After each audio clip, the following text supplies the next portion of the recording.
ॐ अज्ञानतिमिरान्धस्य ज्ञानञ्जनशलाकया चक्षुरुन्मिलितं येन तस्मै श्रीगुरुवे नमः। ॐ नमो भगवते वासुदेवाय। ॐ नमो भगवते वासुदेवाय। ॐ नमो भगवते वासुदेवाय।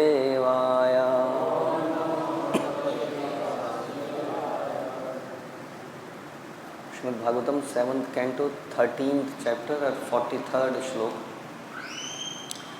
विकल्पं जुहुयाश्चितौ तां मनस्यर्थ विभ्रमे मनोविकारिके हुत्वा तं मायायां जुहोत्यनु। विकल्पं जुहुयाश्चितौ तां मनस्यर्थ विभ्रमे मनोवैकारिके हुत्वा तं मायायां जुहोत्यनु। विकल्पं जुहुयाश्चित्तौ तां मनस्यर्थ विभ्रमे मनोवैकारिके हुत्वा तं मायायां जुहोत्यनु। विकल्पं जुहुयाश्चित्तौ तां मनस्यर्थ विभ्रमे मनोवैकारिके हुत्वा तं मायायां जुहोत्यनु।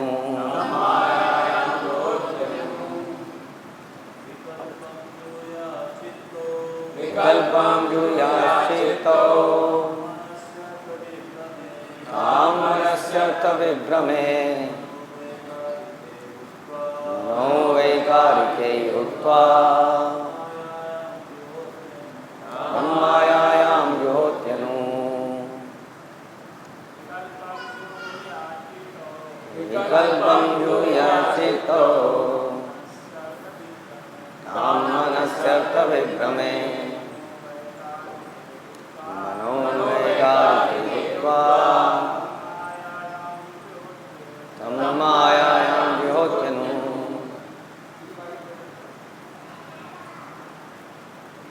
माताजी विकल्पं जुहुयाश्चित्तौ तां मनस्यर्थ विभ्रमे मनोवैकारिके हुत्वा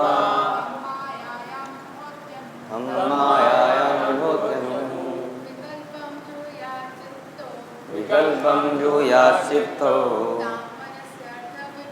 तां मनस्यर्थ विभ्रमे मनोवैकारिके हुत्वा तं मायायां जुहोत्यनु। विकल्पम भेदभाव, जुहुयात भेदभाव या अच्छे बुरे एक दूसरे व्यक्ति एक दूसरे राष्ट्र में भेदभाव करना। जुहुयात यानी आहुति डाले, चित्तौ चेतना रूपी अग्नि में, ताम उस चेतना को, मनसी मन में, अर्थ विभ्रमे समस्त स्वीकृति तथा अस्वीकृति की जड़ मन उस मन को वैकारिके पदार्थ के साथ अपनी पहचान के मिथ्या अहंकार में हुत्वा आहुति करके तम उस मिथ्या अहंकार को मायायाम माया में जुहोति आहुति डालता है। अनु इस सिद्धांत का पालन करते हुए। ट्रांसलेशन एंड परपेचुअल प्रभात की जय। अच्छे तथा बुरे के भेदभाव की जो मानसिक कल्पना मनोरथ है उसे इकाई के रूप में स्वीकार करके उसे मन में लगाना चाहिए और तब मन को मिथ्या अहंकार में लगाना चाहिए। इस मिथ्या अहंकार को माया में लगाना चाहिए। मिथ्या भेदभाव से लड़ने की विधि यही है। तात्पर्य इस श्लोक में बताया गया है कि योगी किस तरह भौतिक राग से मुक्त हो सकता है। भौतिक आकर्षण के कारण कर्मी अपने को देख नहीं सकता, ज्ञानी पदार्थ तथा आत्मा में अंतर जान सकता है, किंतु योगी और वह भी भक्ति योगी भगवत धाम जाना चाहता है। कर्मी लोग घोर मोह में रहते हैं, ज्ञानी न तो मोह में रहते हैं न वास्तविक ज्ञान में, किंतु योगी जन विशेषतया भक्ति योगी पूर्णतः आध्यात्मिक पद पर रहते हैं। जैसा कि भगवद गीता में भी पुष्टि गई, माम चायो अभ्यचारेण भक्ति योगेन सेवते स गुणान समतीत्येत्यान ब्रह्म भूयाय कल्पते।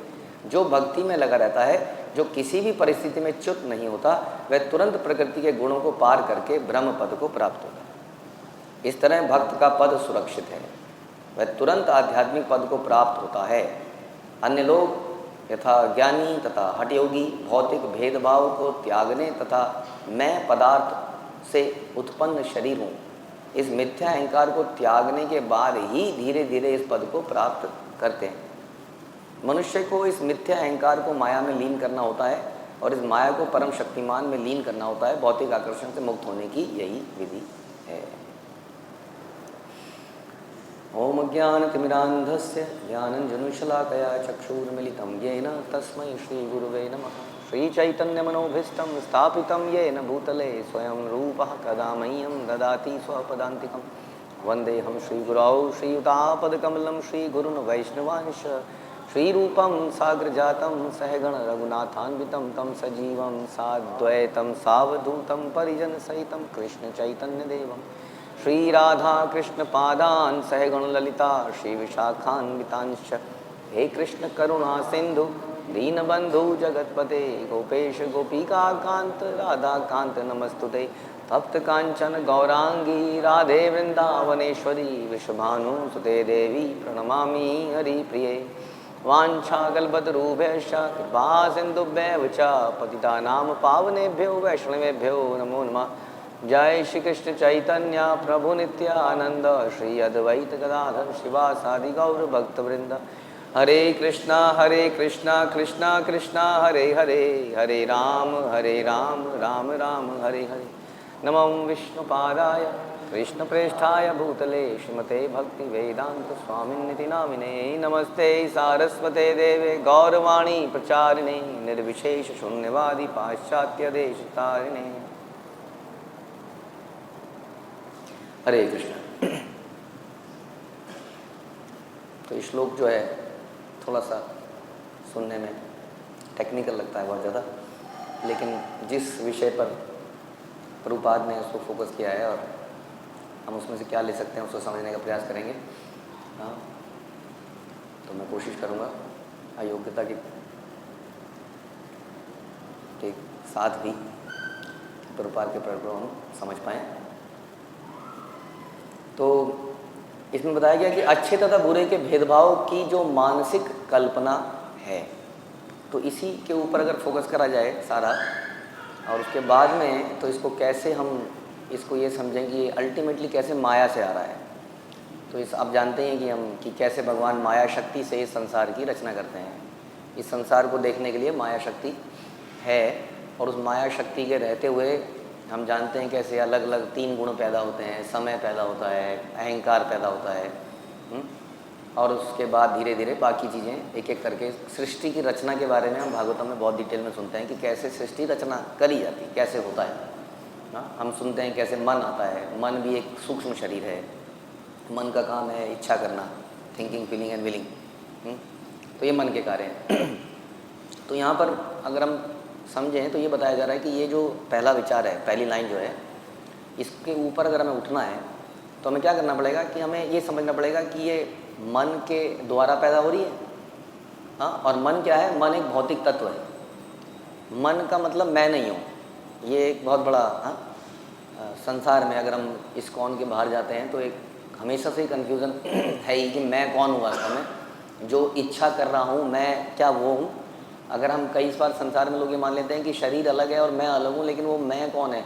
हमें संसार में मुझे लगता नहीं कि प्रभुपाद के ग्रंथों के बाहर इतना खुलासा इस बात में है कि जो इच्छा करने वाला है वो भी कोई और चीज़ है, वो भी, और वो क्या है? वो भौतिक तत्व है। कितना अजीब सा लगता है सुनकर कि भौतिक तत्व भी इच्छा कर सकता है। भगवान की बनाई हुई सृष्टि इतनी ज़बरदस्त है कि सटल बॉडी बहुत ही उसके बारे में समझना बड़ा मुश्किल है। ये सटल जो सूक्ष्म शरीर है इसके बारे में समझना बड़ा मुश्किल है। लॉजिकली कई बार हम कोशिश करते हैं समझने की, मैं ये इच्छा आत्मा कर रही है, ये इच्छा मन कर रहा है, ये कौन है, समझ नहीं आता है। तो यहाँ पर बता रहे हैं कि ये जो अच्छे और बुरे का जो भेदभाव संसार में होता है, ये मन के द्वारा होता है। इसके ऊपर हम चर्चा करेंगे। लेकिन अभी क्या किया जाए इससे उठने के लिए? इससे उठने के लिए हमें समझना पड़ेगा ये मन द्वारा क्रिएटेड है। मन एक भौतिक तत्व है जो कि अल्टीमेटली अहंकार, और अहंकार के बाद माया, तो अल्टीमेटली भगवान की माया शक्ति का ही एक रूप है। तो इस पे हम फिर से आ जाएंगे एक बार। लेकिन अब हम अगर दोबारा से इस पे चलें कि अच्छे तथा बुरे के भेदभाव, इसके बारे में बहुत चर्चा है। अगर आप सुनेंगे या पढ़ेंगे श्रीमद् भागवतम या भगवद गीता, भगवान बहुत कुछ बोलते हैं। अच्छे और बुरे को अगर हम समझ लें, डुअलिटीज़ ऑफ लाइफ, द्वंद्व जिसको कहते हैं, कि द्वंद्वों से क्या क्या होता है, क्या क्या उसके बारे में बताया गया है। तो एक दो हम थोड़ा सा प्रभुपाद ने कुछ अपने भक्तों के साथ चर्चा करते हुए अच्छे और बुरे के बारे में क्या बताया वो सुनते हैं, और फिर कुछ शास्त्रों से रेफरेंस लेके बोलते हैं। एक बार प्रभुपाद ने अपने एक भक्त हनुमान को बताया कि उसने पूछा कि प्रभुपाद की that this world is unreal, क्या ये संसार अनरियल है? Why do we say that there is good thing and bad thing in this world, कि कुछ चीज़ें अच्छी हैं, कुछ चीज़ें बुरी हैं। प्रभुपाद का आंसर है, we don't say that this world is unreal, कि ये संसार झूठा है, ऐसा हम कभी नहीं कहते। हम कहते हैं कि ये संसार टेम्परेरी है, कुछ समय के लिए है, फिर चला जाएगा। इसी के लिए उसको हम सत्य नहीं मानते, क्योंकि हम मानते हैं कि जो सत्य है वो हमेशा रहना चाहिए। क्योंकि हमेशा रहता नहीं, इसलिए सत्य नहीं मानते हैं। लेकिन इसका मतलब नहीं है कि ये एक इल्यूजन है, ये वास्तविकता में है, कुछ तो है। उसके बाद बताते हैं, बट गुड एंड बैड, अच्छा या बुरा, दैट इज आवर क्रिएशन, ये हम पैदा करते हैं। There is nothing good here, Prabhupada कहते हैं इस संसार में कुछ भी अच्छा नहीं है। बिकॉज देयर इज डेथ, क्योंकि संसार में मृत्यु है।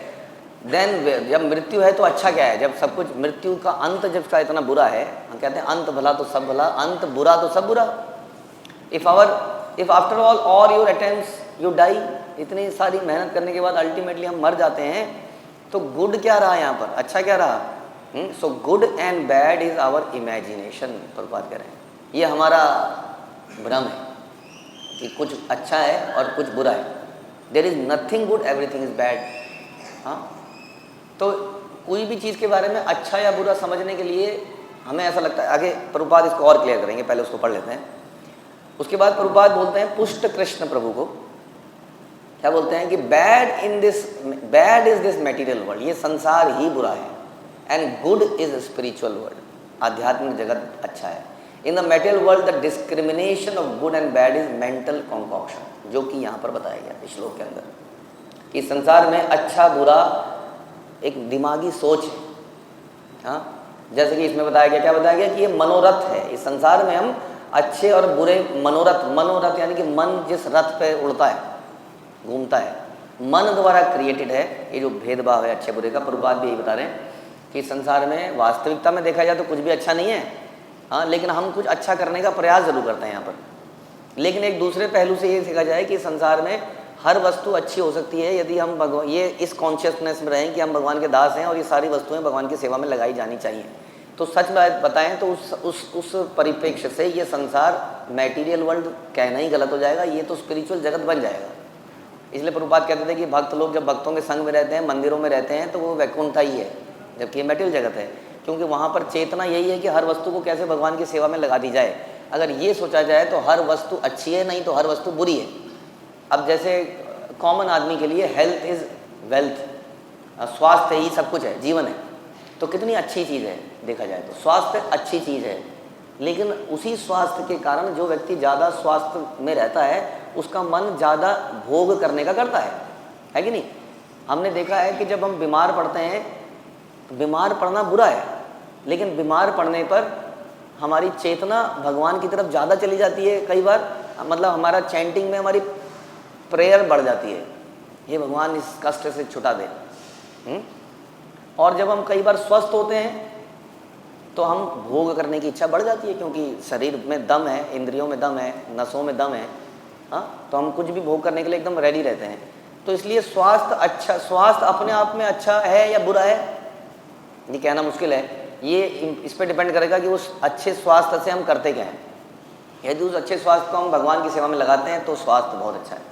Yes, health is very important for devotional activities, है ना।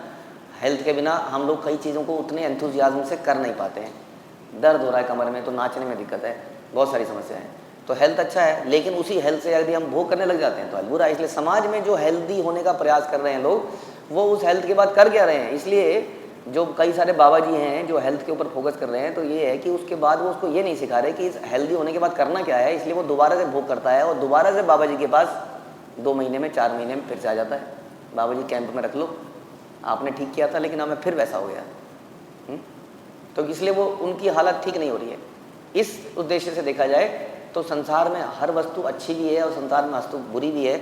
ये डिपेंड करता है कि हमारा उसका यूसेज क्या है, हमारा चिंतन मनन क्या है, हमारी कॉन्शियसनेस क्या है। तो प्रभुपाद यहाँ इस उद्देश्य से बता रहे हैं कि जो व्यक्ति की कॉन्शियसनेस भोगने की है उसके लिए मेटल वर्ल्ड अच्छा है ही कहाँ। यहाँ भोग भी नहीं पाते ना आप लोग, हम लोग कहाँ भोग पाते हैं। प्रभुपाद कह रहे हैं इतना प्रयास करने के बाद भी मृत्यु आ जाती है, इतना प्रयास करने के बाद भी बीमारियाँ आ जाती हैं, सारा किराया बेकार हो जाता है, सारी प्लानिंग फेल हो जाती है। तो इस दृष्टि से यहाँ पर क्या अच्छा है, ओनली अच्छा क्या है, आध्यात्मिक जगत अच्छा है। क्यों अच्छा है? इसलिए अच्छा नहीं है कि वहाँ पर जन्म नहीं है, मृत्यु नहीं है। इसलिए अच्छा है क्योंकि वहाँ पर भगवान की चेतना में हम रहते हैं और उनकी सर्विस हमें मिलती रहती है, उसमें हम लगे रहते हैं। इसलिए आध्यात्मिक जगत अच्छा है। यदि ये कार्य हम यहाँ कर पाएँ तो ये जगह भी बहुत अच्छी है। तो ये क्या हुआ, इसका मतलब अच्छा बुरा क्या हुआ, हमारा मानसिक विचार है। हम किसी चीज़ को अच्छा मान लेते हैं, किसी चीज़ को बुरा मान लेते हैं। इसी मन को खेलते हुए मार्केटिंग कंपनियां मार्केटिंग करती हैं। लोग कहते हैं अच्छे दिन आने वाले हैं, आने वाले हैं। इतना सारा प्रोपोगेट कर दो आपके सामने तो आपको लगेगा हाँ सच में ही आने वाले हैं शायद। तो ऐसा लगने लगता है हमें। हाँ, एडवर्टीजमेंट कंपनी हमें चीज़ का ऐड दिखाती हैं तो इतना बढ़िया करके दिखाती हैं कि हमें लगता है बहुत बढ़िया है, और उसके जो नुकसान है, श्री राधा मदन मोहन की जय, श्री नारदेश मान की जय, श्री गौरताई की जय, और उसके साइड इफ़ेक्ट, उसकी बुराइयां हमें बाद में समझ में आती हैं। जब हम उसको भोगते हैं तब हमें लगता है नहीं ये तो अच्छा नहीं था। यानी कि ये सब मनोरथ है। हम शुरू के जब DYS करते हैं तो लोगों को एक बार इस बात को समझाते हैं कि संसार में अच्छा बुरा क्या है। एक बार अगेन मेंटल हमारी स्थिति पे डिपेंड करता है कि आपके सामने हम जब बताते हैं कि प्लेजर हंट के बारे में हम बात करते हैं कि प्लेजर हंट, कि जब हायर लेवल टेस्ट मिलता है तो लोअर लेवल टेस्ट चला जाता है। यानी कि हमारे सामने बहुत बढ़िया गुलाब जामुन रखे हैं, समोसे रखे हैं, लेकिन अभी अभी हमें पता चला कि परिवार में कोई ट्रेजेडी हो गई है तो हमारा खाने का मन नहीं करता उसको, है ना। हमारी जीभ में वो रखा भी जाएगा तो वो टेस्ट ही नहीं आएगा। यानी कि उसके अंदर का जो टेस्ट है वास्तविकता में समोसे का, गुलाब जामुन का, वो टेस्ट भी एक तरह का मेंटल कंकॉक्शन है। क्योंकि मानसिकता अगर अच्छी है तो वो टेस्ट ही लग रहा है, नहीं तो नहीं लग रहा है, नहीं। इसी वजह से किसी किसी व्यक्ति को खिचड़ी या किसी ऐसी चीज़ को देख के उल्टी आ जाती है। हाँ, और कोई व्यक्ति बड़े अच्छे से खाता है, इसलिए वो भी कॉन्शियसनेस की बात है। कोई देखता है कि इस खिचड़ी से मेरा स्वास्थ्य सही रहेगा और मैं भगवान की भक्ति कर पाऊंगा, और कोई व्यक्ति सोचता है वो फिर से वही यही करने के लिए आए थे, खाना ही तो बचा हमारे जीवन में, बचा क्या है कृष्ण भावनामृत में, कम से कम खाना तो अच्छा मिले। और वो व्यक्ति ऐसा सोच के उसके अंदर से अजीब से हाँ ऐसा हो सकता है बार बार उसी चीज़ को देख कर। तो ये भी मेंटल, यानी कि दिमाग से ही एक्चुअली हम कई बार भक्तों को ठीक कराने के लिए, हमारे एक भक्त है जिनको बहुत वॉमिटिंग आती थी, है, तो डॉक्टर ने सारे टेस्ट सारे इलाज करने के बताया कि इन्हें कोई बीमारी नहीं है, इनके मन में ही प्रॉब्लम है। तो वास्तव में बीमारियां हम जानते हैं कि स्ट्रेस कितनी सारी बीमारियों का कारण है। तो ये इसलिए कृष्ण भावनामृत में आके, इस्कॉन में आके लोग स्वस्थ होते चले जाते हैं, क्योंकि उनका सोचने का जो है ना विचार एकदम क्लियर हो जाते हैं कि जीवन क्या है। जैसे हम प्रभुपाद बता रहे हैं, प्रभुपाद कह रहे हैं कुछ भी अच्छा नहीं है, अब बताओ क्या करें इसमें, यहाँ पर क्या करने की कोशिश करें जब कुछ भी अच्छा नहीं है। अब सुनिए चैतन्य चरितामृत में अंतलीला में 4.176 इसमें बताया गया, द्वैते भद्रा ज्ञान सबा मनोधर्म ई भैला ई मंदा ई सबा भ्रम। In the material world, conception of good and bad are all mental speculation. Therefore, saying this is good and this is bad is all mistake. अब संसार में कितना चलन है इस चीज़ का, शुभ लाभ, बिल्ली रास्ता काट जाएगी या ये हो जाएगा, ये हो जाएगा, ऐसा करोगे तो ये है, ऐसा करोगे तो ये है। कितने मतलब कई बार ऐसा लगता है कि हमारे जो पुराने लोग हैं वो कई बार एनसाइक्लोपीडिया हैं, वो कितनी चीज़ें बता देते हैं। और कई बार तो वो शास्त्रों की नहीं है, वो तो बस रीतियाँ कुछ चली आ रही हैं, ये अच्छा है, ये बुरा है, ये अच्छा है, ये बुरा है। तो यहाँ बता रहे हैं संसार में जो conception of good and bad, ये सब क्या है, मेंटल स्पेकुलेशन है। ये सब मानसिक चिंतन है। किसी आदमी के लिए कोई चीज़ अच्छी है, किसी दूसरे के लिए कोई चीज़ बुरी है। जैसे कुछ दिन पहले बड़ा हल्ला हो गया था, हमारे भक्त ने बोल दिया कि एक स्वामी जी बोलते हैं यतो मत ततो पथ, तो लोगों ने हल्ला मचा दिया, ऐसा कैसे बोल सकते हैं आप। तो यही सच्चाई है वास्तव में कि संसार में क्या है, यतो मत ततो पथ। अब मत क्या है, आपका मत तो आपके मन पर डिपेंडेंट है। हमें एक लाइव केस बताता हूँ। हमें एक माता जी मिली थी आज से 1-1.5 साल पहले, कोरोना के समय क्लास अटेंड कर रही थी वो, तो वो थोड़ी आक्रामक हो गई क्लास के बाद। उन्होंने बोला ये तो आप अपनी गीता पढ़ रहे हो, अपने वो बता रहे हो, क्या आप मुझे कोई ऐसी गीता बता सकते हो जो न्यूट्रल है। तो अब ये मेरे को भी समझ में नहीं आया कि ये न्यूट्रल गीता कैसे मिलेगी और कहाँ मिलेगी, क्योंकि जो व्यक्ति बोलेगा वो अपनी तो विचार से बोलेगा, तो न्यूट्रल तो कुछ हो ही नहीं सकता दुनिया में। अब वो विचार उसके गुरु द्वारा प्रभावित हैं, उसके विचार उसके गुरु द्वारा अल्टीमेटली प्रभावित हैं। हाँ, और हम कहते हैं कि हमारे विचार ब्रह्म गौड़ीय संप्रदाय में अल्टीमेटली भगवान से प्रभावित है। प्रभावित तो हम हैं, इसलिए कोई भी विचार किसी ना किसी से प्रभावित होगा। हर आदमी जो सोच है उसकी सोच भी प्रभावित होती है। उसके बचपन में वो किस तरह से उसको पाला गया, परोसा गया, कहाँ पे वो रहा, उसके हिसाब से उसकी सोच बनती है, उसके हिसाब से वो गीता के। अब संस्कृत के कुछ लोगों को कुछ शब्द का मतलब भी अलग अलग हो सकता है। अब वो बताने वाले के मन के ऊपर है कि वो क्या बताए, इसलिए लोगों ने यतो मत ततो पथ कर दिया। बट क्या ये उचित है? क्योंकि हमारा मत, हम प्रभुपाद बताते हैं, हमारी बुद्धि जो है तीन, हमारा जो इंद्रियां हैं वो तीन समस्याएं उसमें है ना, ये वो इल्यूजन हो जाती हैं, इम्परफेक्ट हैं, चीटिंग प्रोपेंसिटी है। तो इसलिए हमारा मत कभी सही हो ही नहीं सकता है। इसलिए हम परंपरा का मत अक्सर बोलते हैं। और वो कैसे आता है, जब हम परंपरागत शास्त्रों को बार बार पढ़ते हैं और उनको सुनते हैं तो हमारे विचार अपने आप वैसे हो जाते हैं, है ना। जो हमने इतने सालों में सुना होता है हमारे मुंह से अपने आप वही निकलने लगता है। तो ये विचार जो है ये परंपरा का विचार है। ये न्यूट्रल विचार तो कई ऐसी गीता नहीं मिलेगी मार्केट में जो न्यूट्रल है। अब आपको किससे प्रभावित होना है? आपको एक भक्त के तात्पर्यों से प्रभावित होना है, या आपको एक कर्मी के तात्पर्य से प्रभावित होना है, या आपको एक PhD होल्डर के तात्पर्यों से प्रभावित होना है जो कि भक्त नहीं है लेकिन संस्कृत में वो विद्वान है। ये हमारे ऊपर है कि हमें किससे प्रभावित होना है। प्रभावित तो किसी से होना ही पड़ेगा। वैसे ही हमारा मन हमेशा किसी ना किसी वस्तु से, विचारों से प्रभावित रहता है। हाँ, इसलिए अपने मन के अनुसार जो हम अच्छा या बुरा बोलते हैं, ये बताया जा रहा है, ये मेंटल कॉन्कॉक्शन है, ये मानसिक विचार है। यहाँ पे कुछ भी, जैसा भी हमने चर्चा किया, क्या अच्छा बोला जाए क्या बुरा। एक नज़र से सब बुरा है, एक नज़र से सब अच्छा है। जैसे हम बोलते हैं एक चाकू से आप किसी को पेट में मार सकते हो, उसी चाकू से ऑपरेशन कर सकते हो। चाकू अच्छा है या बुरा है, कैसे कह सकते हैं कि चाकू अच्छा है बुरा है? हाँ, वही हम पुराने एग्जाम्पल, वही सोल्जर जो है सेना को मार रहा है विदेशी को, तो वो उसको इनाम मिल रहा है, और यहाँ पर अगर किसी को मार रहा है तो उसको सज़ा हो रही है। तो क्या मर्डर करना अच्छा है या बुरा है? अर्जुन द्वारा मर्डर करना अच्छा था या अर्जुन द्वारा मर्डर करना बुरा था? कई लोग इसी में अटके में हैं। कैसे भगवान है आपके जो उन्हें लड़ाई करा दी इतनी सारी? हाँ, अब वो भगवत गीता ही है जो सारे संसार को इस वक्त मिला रही है, कहाँ लड़ाई करा रही है। तो इसलिए यहाँ पर बताया गया कि मेटेरियल वर्ल्ड में conception of good and bad mental speculation है, इसलिए हमें इन चीज़ों से बचना चाहिए। भक्त बनने के बाद ये ज़्यादा चिंता नहीं करनी चाहिए, प्रभु जी ये अशुभ तो नहीं जाएगा, ये एकादशी रख रही हूँ प्रभु जी, इसका क्या कहते हैं वो उद्यापन तो नहीं करना पड़ जाएगा प्रभु जी, या ये क्या हरियाली तीज है या नहीं, होई है, बच्चों के लिए होई तो रखें नहीं तो अशुभ है। हाँ, पति के लिए करवा चौथ रखना शुभ है, नहीं तो अशुभ हो जाएगा। तो कई बार लोग कहते हैं कि इतने सारे इस्कॉन के पति, तो इस्कॉन तो समाप्त हो चुका हो तब तक। केवल ब्रह्मचारी बचते हैं यहाँ पर, कोई बचता ही नहीं, क्योंकि सबने बंद कर दिया व्रत रखना। हाँ, वो देवी जो होंगी करवा चौथ देवी, वो तो अब तक नाराज हो चुकी होती है हमसे। तो इसलिए क्या वो शुभ है, क्या वो अशुभ है? तो क्वेश्चन आंसर यही है जो प्रभुपाद कह रहे हैं। यहाँ पर शुभ है क्या? यहाँ पर शुभ हो ही क्या सकता है?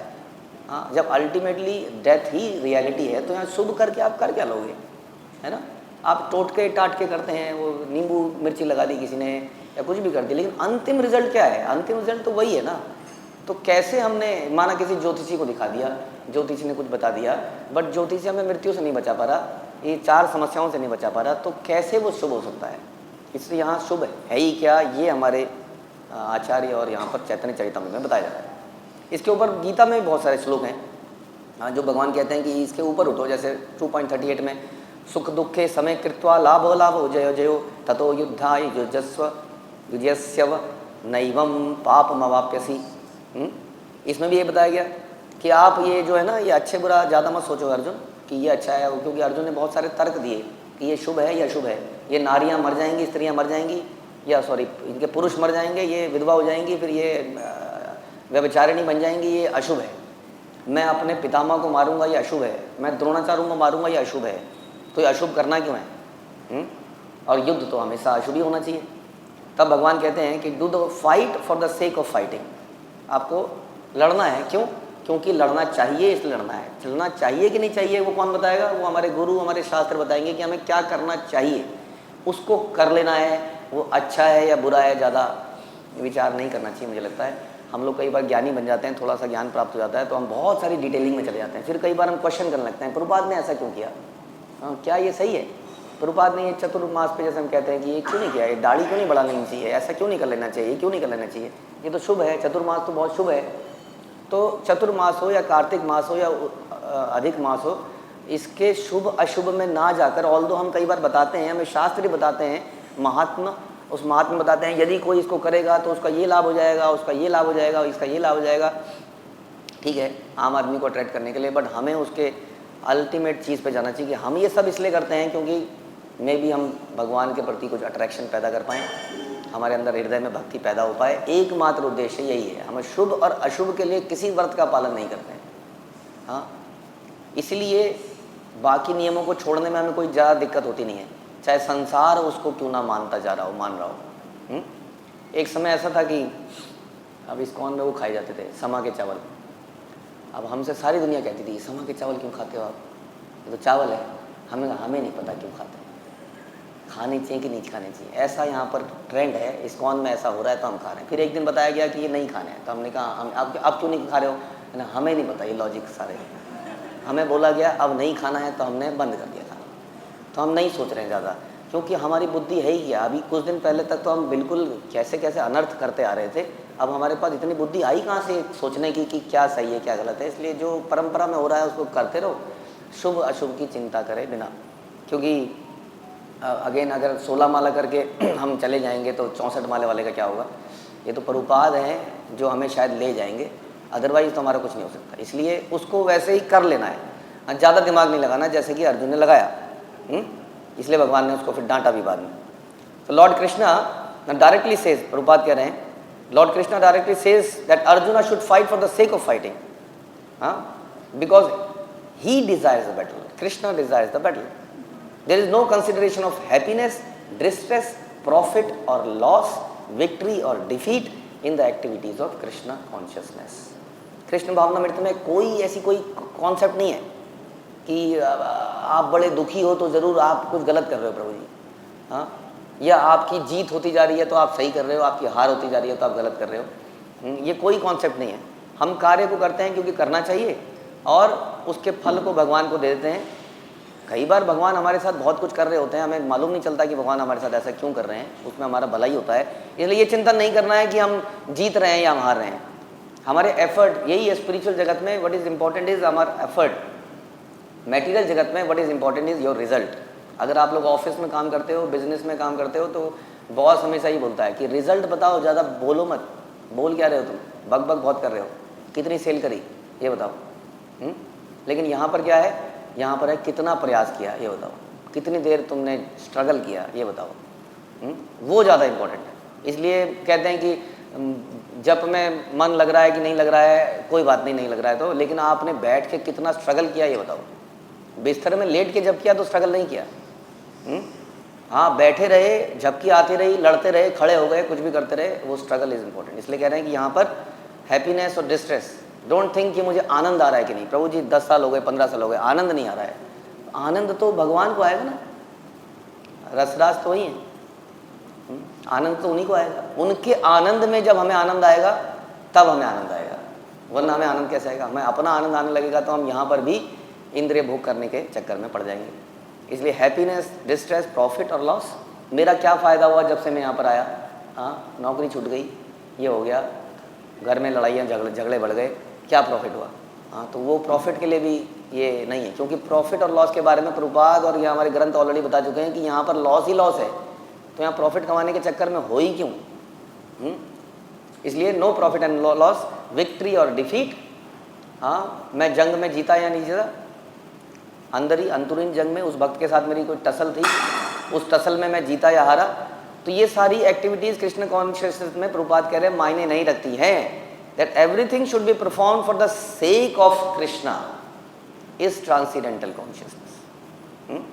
Then there is no reaction to material activities. जब हर कार्य केवल इसलिए करा जाए कि ये भगवान की प्रसन्नता के लिए मैं कर रहा हूं, तो कह रहे कोई मेटीरियल रिएक्शन मिल ही नहीं सकता है, यानी कि कुछ भी अशुभ हो ही नहीं सकता है। इस नज़र से देखा जाए तो कुछ भी अशुभ नहीं है यदि वो भगवान के लिए किया जाए, कुछ भी। और सबसे बड़ा एग्जाम्पल है अर्जुन द्वारा इतनी ज़बरदस्त नर हत्या करना, कुछ भी अशुभ नहीं है यदि वो भगवान के लिए किया जाए। ये सोच के प्रभुपाद कह रहे हैं कोई रिएक्शन नहीं मिलेगा। He who acts for his own sense gratification, जो अपने लिए कार्य करता है either in goodness or in passion, is subject to reaction।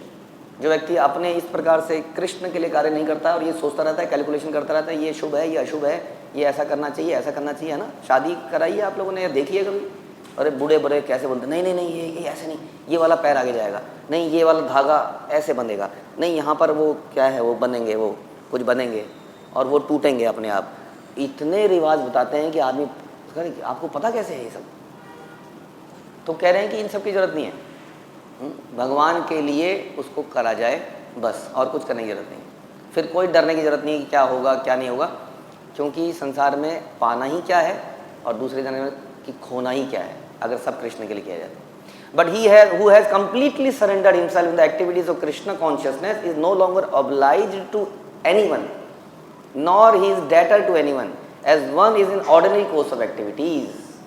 Prabhupada कह रहे हैं यदि कोई अपने आप को पूर्णतः सरेंडर कर देता है तो उसके बाद में उसके कोई दायित्व नहीं रह जाते, कोई दायित्व नहीं रह जाते उसके संसार में, किसी के प्रति, माता पिता के प्रति, रिश्तेदारों के प्रति, भूमंडल के प्रति, देवताओं के प्रति, किसी के भी प्रति, सूर्य देव के प्रति, किसी के प्रति कोई दायित्व नहीं रह जाते जिसने अपने आप को शरणागति कर दिया है। और जो शुभ अशुभ के चक्कर में पड़ा हुआ है वो कितना भी जोर लगा ले, हम कहते ही हैं 33 करोड़ देवताओं में पता नहीं कौन सा देवता हमारे लिए क्या कर रहा है, हम ही नहीं जानते हैं कि वो कर क्या रहा है, कौन से देवता को कौन सा डिपार्टमेंट दिया हुआ है उसका हमारे पर। हम तो मोटे मोटे देवताओं को जानते हैं, कोई पंचों को जानते हैं। हाँ, कोई कहता है जी सूर्य का बहुत इंपॉर्टेंट, चलिए ठीक है जी, सूर्य हो गए, चंद्रमा हो गए, वायु देव हो गए, जल देव हो गए, पता चल रहा है, लेकिन उसके पीछे न जाने कितने देवता हैं, कुछ तो कर ही रहे हैं वो।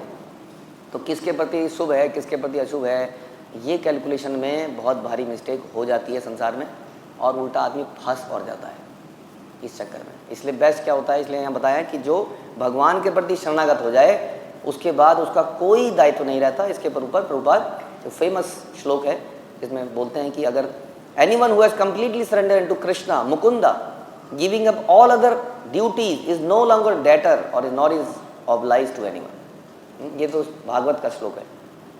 यदि कोई टोटली अपने आप को भगवान के प्रति शरणागति करते फिर उसकी कोई और ड्यूटी नहीं रहती है। हम लोग भी कई बार घबरा जाते हैं क्योंकि हमारे माता पिता कई बार हमें ब्लैकमेल करते हैं, इमोशनल मेल करते हैं। हाँ, अच्छा तू भूल जाएगा, अच्छा तू ऐसे करेगा, अच्छा ये वो, और हम लोग कई बार सोचते हैं कि नहीं, हाँ ये तो बात तो सही है, संसार सारा यही कहता है। हर जगह दुकानों में जाते हैं तो बोर्ड लगा होता है माता पिता ही हमारे असली भगवान हैं, और ऐसी कई चीज़ें लिखी होती हैं संसार में जो कि सच में इमोशनली बड़ा टच करती हैं, क्योंकि वो बचपन में उन्होंने वो सारी प्रॉब्लम्स देखी होती हैं हमारे लिए। वो सही है, हम ये नहीं कहते कि उनको इग्नोर किया जा सकता है, उनको डिसरिस्पेक्ट किया जा सकता है। हाँ, but when there is a question of dharma, अगर दोनों में कन्फ्लिक्ट हो तब क्या करें, तो हमें असली धर्म अपनाना पड़ेगा जो भगवान कहते हैं कि सर्वधर्मान परित्यज्य, बाकी सारे धर्म को त्यागा जा सकता है। और ऐसे में जो अशुभ होगा उसका क्या होगा, इसलिए भगवान कहते हैं इससे जो अशुभ होगा वो क्या करेगा, हाँ वो तुम्हारे सारे पापों को मैं हर लूँगा, डरो मत, भगवान कहते हैं। क्योंकि इसमें हो सकता है कि लगे कि ये तो इनको त्याग देंगे तो अशुभ है, माता पिता को कैसे त्याग सकते हैं। ऑल्दो कृष्ण भावनामृत में माता पिता को इस प्रकार से त्यागने की आवश्यकता पड़ती नहीं है। कई बार वो थोड़े समय के लिए रूठ सकते हैं हमसे, लेकिन देखा गया है कि लॉन्ग टर्म में उनको समझ में आ जाता है कि ये ही सही रास्ते पे है। मेरे बाकी बच्चे सब निकट्टू हो गए, खूब बड़े लिखे बन गए, कमा लिए, लेकिन सब निकट्टू है, सब मेरे को कोई नहीं पूछ रहा है। कुछ सालों में समझ में आएगा, आफ्टर सम टाइम उनको ये समझ में आएगा कि यही काम आया अल्टीमेटली, और वही काम आता है। तो ऐसा नहीं है कि कृष्ण भावनामृत और माता पिता में कुछ ऐसा कुछ हमारा भेद है, हम लोग कुछ ऐसा क्रिएट कर रहे हैं यहाँ पर, लेकिन ऐसा परसीव करा जा रहा है, ऐसा फैलाया जा रहा है संसार में। लेकिन एट द सेम टाइम ये श्लोक कहता है कि यदि हम भगवान के प्रति अपने को शरणागति करते हैं तो हमारी कोई और जिम्मेदारी नहीं रहती, लेकिन एक जिम्मेदारी तो हमारी रहती है, जीवे रे दया।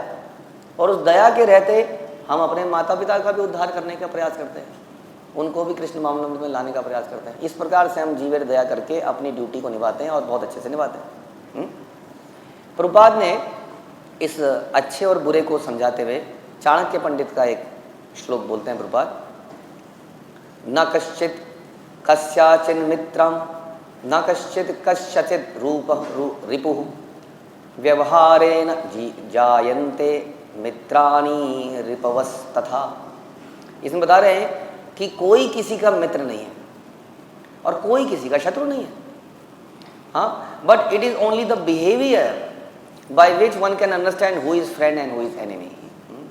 नोबडी इज, प्रभुपाद कह रहे हैं नोबडी, कोई किसी का मित्र नहीं है। ये भी तो सब मेंटल कंकॉक्शन है कि ये मेरा मित्र है। हमने श्रीमद् भगवद गीता में पढ़ा आसुरी स्वभाव, आसुरी प्रवृत्ति के लोग क्या करते हैं, तो उसमें बता रहे हैं कि आसुरी प्रवृत्ति का लोग क्या कहता है, ये मेरा मित्र है, ये मेरा दुश्मन है, इस दुश्मन को तो मैं ऐसे मार दूंगा। ऐसे होते हैं ना, शतरंज खेलते हैं ना, ये 2.5 चाल घोड़ा चलेगा, ये ऐसे मरा, ये ऐसे मरा, ये ऐसे मरा, तीसरी चाल में ये मरा, चौथी चाल में ये मरा। तो बता रहे आसुरी व्यक्ति ऐसे सोचता है, ये वाला दुश्मन को ऐसे उड़ा दूंगा, इसको ऐसे उड़ा दूंगा, इसको ऐसे उड़ा दूंगा, मेरा कोई दुश्मन नहीं रहेगा, मैं एकांत अकेला रहूँगा, मेरे सामने साथ में सिर्फ मेरे शुभचिंतक लोग ही रहेंगे और उनके बीच में मैं मज़े करूँगा। ये आसुरी स्वभाव है। इसलिए हम सुनते हैं कि अजात शत्रु एक साधु का लक्षण है, अजात शत्रु, क्योंकि किसी को शत्रु मानना भी एक मेंटल कंकॉक्शन है, क्योंकि कोई किसी का शत्रु है ही नहीं, क्योंकि अल्टीमेटली हम सब आत्मा हैं और आत्मा तो बिल्कुल आनंदमय अभ्यासात और सच्चिदानंद है, उसके अंदर कैसे विकार आ सकता है। ये तो मटेरियल टच की वजह से, संसर्ग में आने की वजह से हमारे अंदर ये विकार पैदा हुए हैं। इसीलिए प्रहलाद महाराज अपने मर्डरर के लिए भी प्रार्थना करते हैं। हाँ, उनका मर्डरर उनका पिता, उनके पिता ने उनको मारने के लिए क्या नहीं किया। मुझे नहीं लगता कि हम लोग अपने पिता से, हम में से कोई भी इतना अटैच्ड होगा कि जब वो हमें मारने के लिए सुपारी दे दे किसी को और उसके बाद भी हम कहेंगे पिताजी, हाँ, और उसके पैर छूएं। हाँ, बट दैट वाज प्रहलाद महाराज, जो कि उसके बाद भी उनको प्रणाम करते हैं और भगवान से प्रार्थना करते हैं कि इनका उद्धार कर लीजिए कृपया करके, हाँ, जीवेर दया के रहते हुए। तो इस प्रकार से कोई भी हमारा दुश्मन है नहीं। जो हमें दुश्मन लगता भी है वो हमारे ही कर्मों का फल हमें दे रहा है किस तरीके से, या भगवान हमें ट्रेनिंग दे रहे हैं टू टॉलरेट, कैसे हम टॉलरेट करें, कैसे हम फॉरगिव करें। क्योंकि हमने भगवान से बोला था, हे भगवान मैं आपकी शरण में हूँ, मेरे अनर्थ निकाल दीजिए। कई बार हम प्रार्थना कर देते हैं ना गलती से, कई बार हम प्रार्थना नहीं करते नरसिंह चतुर्दशी में, हे नरसिंह भगवान जैसे आपने हिरण्यकशिपु की अंतड़ियों को फाड़ा था, मेरे अनर्थों को फाड़ दीजिए। अब जब वो फाड़ने लगते हैं तो फिर यही सब होता है। तब कोई हमें बुरा बोलता है, कोई हमें थप्पड़ मारता है, कोई हमें गंदा बोलता है, कोई षड्यंत्र रचता है। उस वक्त फिर हमें यही सोचना चाहिए कि ये मेरी शुद्धिकरण के लिए ये किया जा रहा है, वास्तव में कोई दुश्मन है नहीं। इसलिए किसी के लिए दुश्मनी हृदय में रखनी क्यों है? दुश्मनी रख के हम अपने हृदय को क्यों गंदा करें, जिसमें हम चाहते हैं कि गोविंद यहाँ पर विश्राम करें। कैसे उस हृदय में विश्राम करेंगे? हाँ, इसलिए किसी के बारे में कोई एनिमी नहीं है, यहाँ पर बता रहे हैं, कोई शत्रु नहीं है। तो सब व्यवहार की बातें हैं। कभी कोई हमारे साथ अच्छा व्यवहार कर रहा है, कभी कोई हमारे साथ बुरा व्यवहार कर रहा है। वास्तव में यदि हम सबके साथ अच्छा व्यवहार करते ही जाएं तो हमें ऐसा लगेगा कि कोई भी शत्रु संसार में नहीं है। Then what is that friendship and inimical? Prabhupada बता रहे हैं, the friendship is that I am soul, somehow or other I have been contact in with this material nature, so I have to get myself out of the entanglement of the material nature. If I act in that way, then I am my friend. Prabhupada बता रहे हैं कि हमारा दुश्मन कोई और नहीं है, हमारे दुश्मन हम खुद हैं। हम अपने मित्र कैसे बन सकते हैं? हम अपने मित्र तब बन सकते हैं जब हम इस बात को समझ जाएं कि हम एक आत्मा है और भगवान के अंश हैं। इस संसार से निकल के भगवान की सेवा में हमें लगना है, तब हम हमारे मित्र बन सकते हैं। नहीं तो सबसे बड़ा दुश्मन तो यही खुद ही है। अब किसको दुश्मन बोले यहाँ पर? हाँ, कौन मित्र है कौन दुश्मन है? हम ही अपने दुश्मन बन जाते हैं। अक्सर हम ही दुश्मन है, सबसे बड़े दुश्मन हम ही हैं। जैसे कहते हैं कि हमारे सबसे बड़ा शत्रु कौन है? कामेशु क्रोधेशु रजोगुणा समद्भुवा महाशनो महापापमा। यही तो सबसे बड़ा दुश्मन है। यानी कि हमारे अनर्थ, हमारा मन, जिसके बारे में ये सारी चर्चा चल रही है कि संसार में अच्छा बुरा कुछ नहीं है, ये हमारे मन द्वारा क्रिएटेड है, ये हमारे मन की सारी मुसीबत है। इसलिए भगवान कहते हैं कि ये जो मन है सबसे बड़ा शत्रु भी यही है, मन है सबसे बड़ा मित्र भी यही है। तो हमारा सबसे बड़ा शत्रु कौन है? मन। ये अगर हम समझ जाएंगे तो समझ में आएगा ये और कोई शत्रु नहीं है। ये मन ही शत्रु है। आई एम माई फ्रेंड, प्रभुपाद कह रहे हैं मैं अपना मित्र बन सकता हूँ यदि मैं ये समझ जाऊँ तो। But even after getting this opportunity, ये अपॉर्चुनिटी मिलने के बाद भी, if I do not act in that way then I am my enemy. जैसे हम सबको अब कृष्ण भावना मिली हमारे भक्तजनों की कृपा से, गुरु परंपरा की कृपा से, लेकिन हम फिर भी उस पर काम ना करें और फिर भी यहाँ पे दुश्मनी बना के बैठ जाएं। हाँ, माना कि ISKCON is like an organization जहाँ पर ग्रुप हैं, जैसे डिपार्टमेंट्स होते हैं, फाइनेंस डिपार्टमेंट, ये डिपार्टमेंट, वो डिपार्टमेंट, ये वाली ब्रांच, वो वाली ब्रांच, और ब्रांचेस का आपस में कंपटीशन होता है। बट हमें ये समझना पड़ेगा अल्टीमेटली कि ये सारा एक ऑर्गेनाइजेशन को मैनेज करने के लिए ज़रूरी हो सकता है, लेकिन हम लोग एक दूसरे के दुश्मन कैसे हो सकते हैं, और हम बाहर वाले भी हमारे दुश्मन कैसे हो सकते हैं। ये सब समय की बात है कि कौन हमें दुश्मन समझ रहा है। हाँ, क्यों उस पर दिमाग लगाया जाए, क्यों हेटरेट को और फैलाया जाए, क्यों ना पॉजिटिव चीज़ में फोकस किया जाए जो हमें हमारे आचार्यों ने बोली। तो मैं अपना ही दुश्मन बन जाता हूँ, इसलिए बता रहे हैं। तो हमें इस तरीके से काम करना पड़ेगा कि मैं कृष्ण का अंश हूँ। अगर मैं ऐसा नहीं करता तो मैं अपना सबसे बड़ा दुश्मन हूँ, यहाँ बता रहे हैं। इसलिए एक व्यक्ति अपना ही मित्र है और अपना ही दुश्मन है, डिपेंडिंग कि वो अपने आप को समझता क्या है।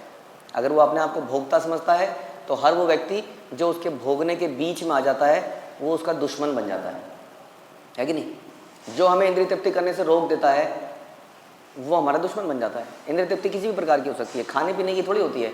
मेरे विचार हैं, मैं उसको इम्प्लीमेंट करना चाहता हूँ, किसी और व्यक्ति का कोई और विचार आ गया कि नहीं मेरे हिसाब से तो ये सही है।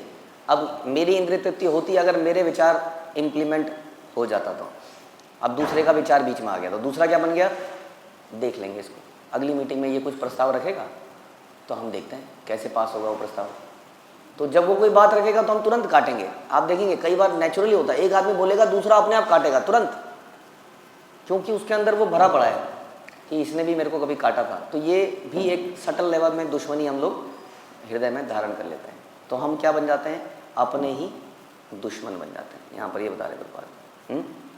इसलिए प्रभुपाद कह रहे हैं कि हमें किस कॉन्सेप्ट में आना पड़ेगा कि I am not this body, I am the spirit soul. इसके ऊपर अंत में हम कुछ श्लोक डिस्कस करते हैं अवंती ब्राह्मण के। उन्होंने बहुत सुंदर विचार रखे हैं अवंती ब्राह्मण ने, कि अवंती ब्राह्मण आप जानते ही हैं कि उन्होंने खूब धन इकट्ठा किया और धन को ना तो भोगा ना किसी को भोगने दिया, और बाद में कुछ सरकार ने लूट लिया, कुछ बच्चों ने लूट लिया और वो सड़क पे आ गया।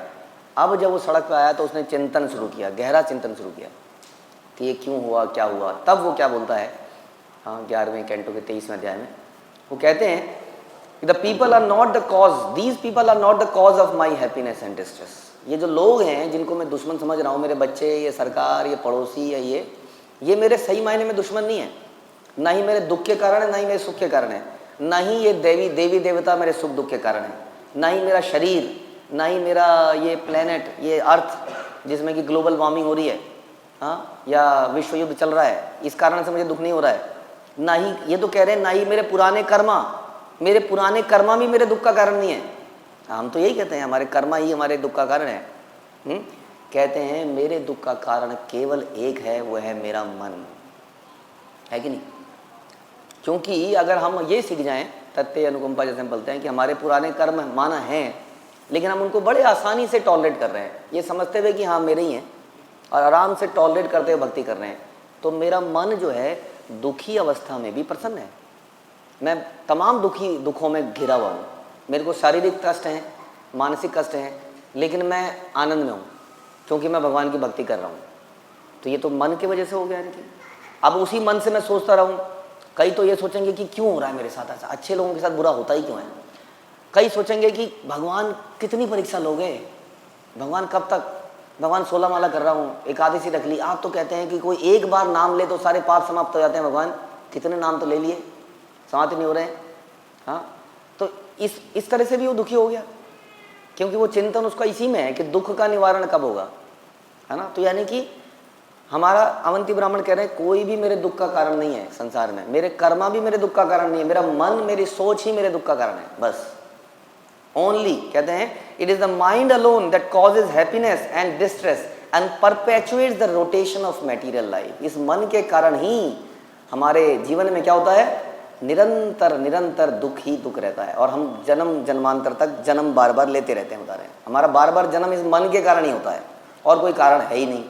हाँ, इसके लिए वो बताते हैं कि करना क्या चाहिए, उसको सुनते हैं क्या करना चाहिए।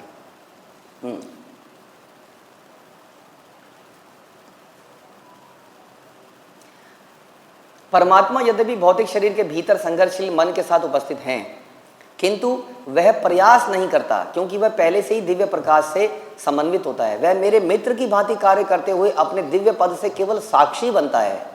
दूसरी ओर अत्यंत सूक्ष्म आत्मा रूप में इस मन को अपना चुका हूं मैं, जो भौतिक जगत के प्रतिबिंब को परावर्तित करने वाला दर्पण है। यानी कि भगवान मेरे साथ तो हैं, भगवान क्या कर रहे हैं?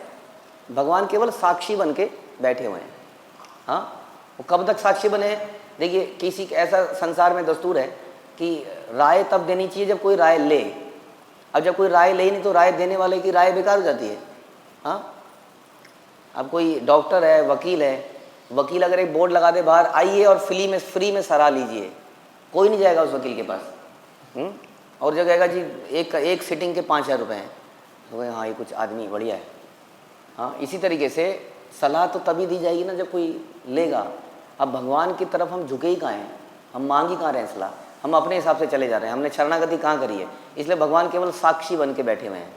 मैंने तो शरण ली है अपने मन की, बता रहे हैं, मन की जो इच्छा है मैं उसको करना चाहता हूँ, इसलिए मन की ही शरण ली है, इसलिए मन की बन चुका हूँ या बन जाऊँगा अगले जन्म में, इसलिए मेरा उद्धार हो नहीं पाएगा, यह बता रहे हैं। इसलिए क्या करा जाए, इस श्लोक में बोल रहे हैं, दान धर्म यम तथा नियम, शास्त्रों का श्रवण, पुण्य कर्म तथा शुद्ध बनाने वाला व्रत, इन सब का अंतिम लक्ष्य मन का दमन है।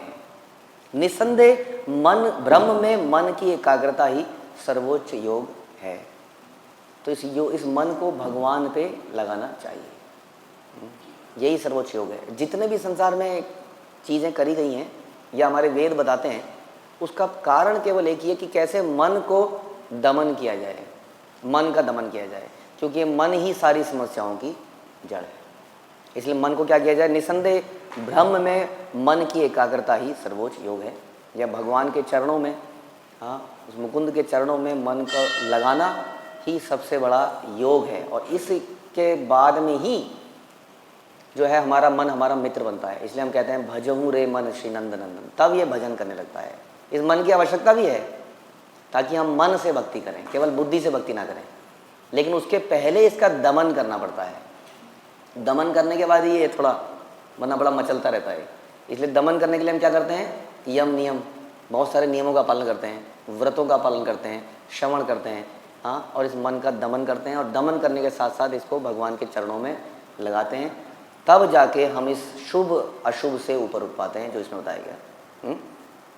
और श्लोक में जो हमने शुरू से अगर हम श्लोक के ओरिजिनल उस पर जाएँ तो इसमें हमने डिस्कस किया कि ये सब अच्छे तथा बुरे के भेदभाव, ये सब मानसिक कल्पना है। इसको केवल किस पे लगाएं? इसको समझें कि ये मन द्वारा उत्पन्न है। मन को समझें कि मन जो है मिथ्या अहंकार से आ रहा है। मिथ्या अहंकार मतलब आई एम दिस बॉडी, इसलिए मन इतनी सारी इच्छाएं करता है। If I am the servant of Krishna, तो मन कुछ और करेगा। इसलिए अहंकार के कारण ये मन अच्छे या बुरे चीज़ों को पैदा करता है। हमें समझना होगा कि ये अहंकार, ये मन माया का एक माया शक्ति है। और यही माया शक्ति से हम कैसे बच सकते हैं? हम सब जानते हैं, यदि हम भगवान की शरण में लग जाएं, मामेव ये प्रपद्यन्ते मायामितां तरन्ति, तब हम तर पाएंगे इस मन को वास्तव में। मंत्र के थ्रू मन को हम डिलीवर कर पाएंगे। अदरवाइज इस मन को क्या कहता है? ये मन बड़ा शक्तिशाली है। मैं वायु को कंट्रोल कर सकता हूँ लेकिन मन को कंट्रोल नहीं कर सकता। तो ये एकमात्र तरीका है।